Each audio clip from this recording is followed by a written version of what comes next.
prédécesseur.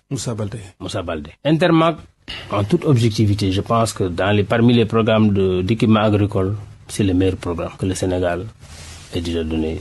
Si on considère les programmes de Wade et également les 2 ou 3 programmes du président Macky Sall. Intermac, c'était quoi? C'était un programme intéressant qui donnait au Sénégal, je prends juste quelques chiffres, 700 tracteurs, 50 moissonneuses batteuses et tout un ensemble jusqu'aux serres agricoles, des pompages. Vraiment, c'était intéressant. C'était un programme de 80 milliards, 85 milliards à peu près, donc qui était très intéressant. Et moi, je l'ai trouvé. Mais c'était une offre spontanée. Quand j'ai entendu le ministre Mobobo, j'ai dit, mais est-ce que lui, il comprend comment fonctionnent les offres spontanées? Parce que si vous comprenez comment fonctionnent les offres spontanées, vous ne pouvez pas parler de surfacturation. Mais les offres spontanées, quand une entreprise fait une offre spontanée, avant que le contrat ne soit signé, des experts sont désignés et des experts se prononcent sur tout. Et quand les experts se prononcent, ils font une évaluation de l'offre, ils se prononcent sur les quantités, ils se prononcent sur les qualités, ils se prononcent sur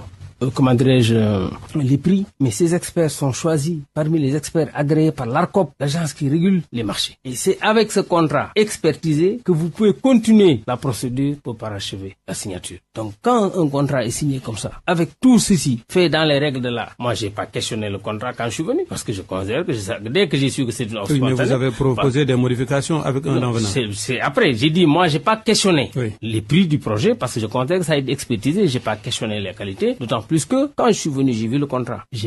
Nous avons mené des activités de terrain. Mieux, moi je me suis déplacé pour voir là où on fabrique le matériel. Je ne sais pas si mon prédécesseur l'a fait, je ne pense pas, mais en tout cas moi je l'ai fait. Mieux, j'ai été même jusqu'à la Banque Santander avec le promoteur. La fameuse Banque Santander. La fameuse Banque Santander. Donc aujourd'hui, je pense que d'ailleurs, il faut peut-être même éviter qu'il y ait un lien entre cette Banque Santander et peut-être l'affaire de Laser pour parler de ce projet. Et j'avoue, très sincèrement, moi je parle pas pour faire de la publicité de qui que ce soit, mais j'ai été avec, Intermac, rencontrer la Banque Santander, c'était important pour moi, et j'ai été voir là où on fabrique. Vous savez, les tracteurs qu'on a, on les fabrique, en Italie. Si vous allez à Bergamo, c'est là-bas où ça se fabrique. Et si vous prenez les offsets, ça se fait en Espagne. J'ai été très satisfait quand j'ai fait la visite. Ça m'a pris pratiquement une journée pour visiter, c'est pas une petite usine. J'étais très satisfait, surtout quand à l'arrivée j'ai vu des Sénégalais dans les chaînes de production. Je me suis dit, mais voilà, plus tard, ça peut être une bonne occasion, nous, pourquoi pas, plus tard, quand on veut développer une industrie agricole, qui était d'ailleurs le prochain projet sur lequel j'avais déjà commencé à travailler. Parce que pour moi, il fallait, après cela, avoir un projet industriel de montage de tracteurs et plus tard de fabrication.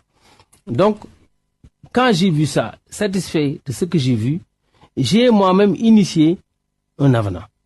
Mais compte tenu de toutes les lenteurs, j'ai dit, je veux un avenant, mais sans changer le montant.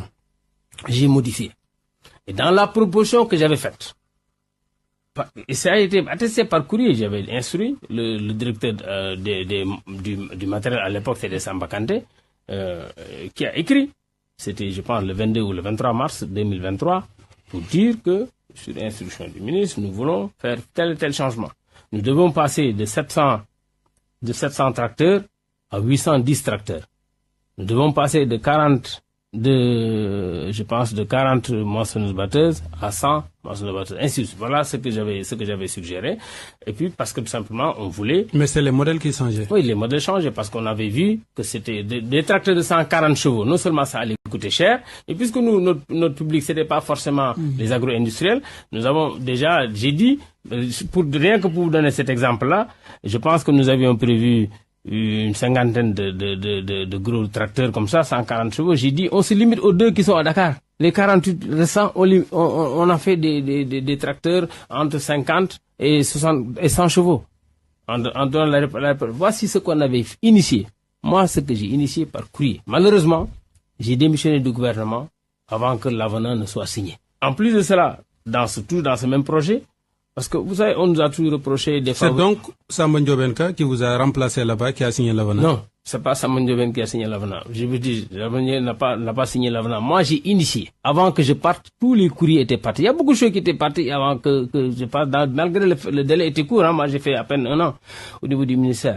Mais quand, le jour où on a réceptionné le matériel, quelques jours avant, j'avais engagé une société pour dire, je veux que, contrairement au matériel qui venait, on ne sait pas c'est où, on ne sait pas c'est parti, on ne sait pas ça fait quoi, je veux qu'on me géolocalise le matériel. Et jusqu'au moment où je partais, on avait mis des balises de géolocalisation sur 190 tracteurs. Déjà, le matériel, on pouvait géolocaliser tout le matériel et sur une carte, vous pouvez voir tout le matériel qui fonctionne. Mais qui a alors signé l'avenant? Oui, je sais qu'actuellement un avenant a été signé, c'est l'actuel ministre qui a signé l'avenant. Mabouba Diagne lui-même? En apportant des modifications, bien sûr, c'est lui qui a signé l'avenant. Aujourd'hui, il a signé l'avenant en tant que ministre de l'Agriculture, en y apportant, parce qu'ils n'ont pas reconduit exactement les mêmes changements que moi j'avais introduit, parce que j'ai vu, par exemple, pour les tracteurs, on est passé de 700 à 763. Pour les moissonneuses, on est passé, je pense, de 50 à 102.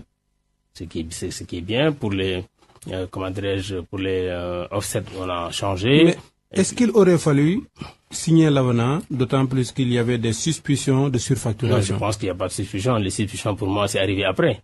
Parce que de toute façon, vous savez, l'avenant, même quand le ministre le signe, on l'envoie, quand le ministre le signe, la même procédure reprend avec l'expert. L'ARCOP désigne l'expert regarde, est-ce que l'avenant respecte les prix? Et c'est le même qui a été pris, qui a confirmé que les prix sont bons. Je ne sais même pas d'où ça vient. Et effectivement, j'ai vu d'ailleurs, moi, ce que j'ai vu comme des documents, moi, je parle jamais dans le néant. Je sais bien ce que je dis. J'ai effectivement vu qu'à un moment donné, le ministère a demandé une réduction, très forte réduction. Et d'ailleurs, bizarrement, quand j'ai regardé la réduction demandée, c'est une réduction qui correspond à peu près à 12 milliards aujourd'hui. Donc, c'est pas parce que vous avez demandé une réduction sur un projet qui est déjà expertisé et approuvé par les experts désignés par l'ARCOP. Vous ne pouvez pas venir parce que vous n'êtes pas d'accord dire que ça a été surfacturé. Non. Moi, je pense que à ce niveau aussi, j'aurais suggéré aux prémices de siffler la fin de la récréation. Parce que, vraiment, au Sénégal, on a besoin de ce matériel agricole. Le contrat j'ai vu aucun problème, hein, objectivement. Je le dis, parce que je vous ai dit ce que j'ai fait dans le contrat. Je n'étais pas à l'origine, mais je suis à l'origine des modifications aujourd'hui dont on parle, bien que la mouture finale n'est pas celle que j'ai présentée, bien que celui qui l'a signé, c'est l'actuel ministre.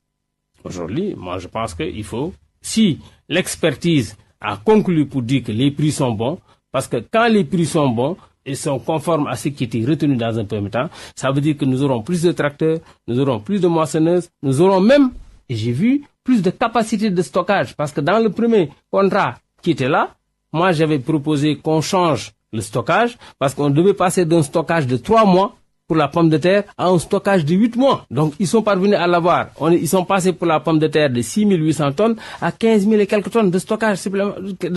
Donc, ça fait presque 10 000 tonnes supplémentaires de stockage, ce qui est quand même bien. Moi, je pense que ce contrat-là, vraiment, il faut que le Premier ministre, voire le président, siffle la fin de la récréation.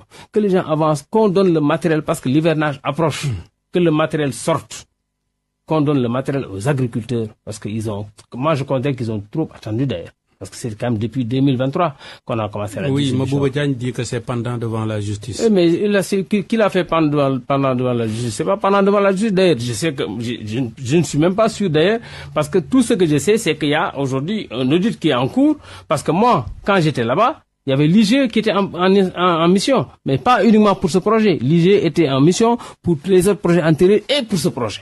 Moi-même, j'ai eu à répondre à des questions de l'IGE.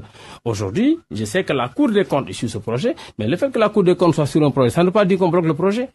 Elle vous a entendu, la Cour des comptes? Ils m'ont posé des questions, pas entendu. Ils m'ont posé des questions auxquelles j'ai répondu. Alors, Aly Ngouille Ndiaye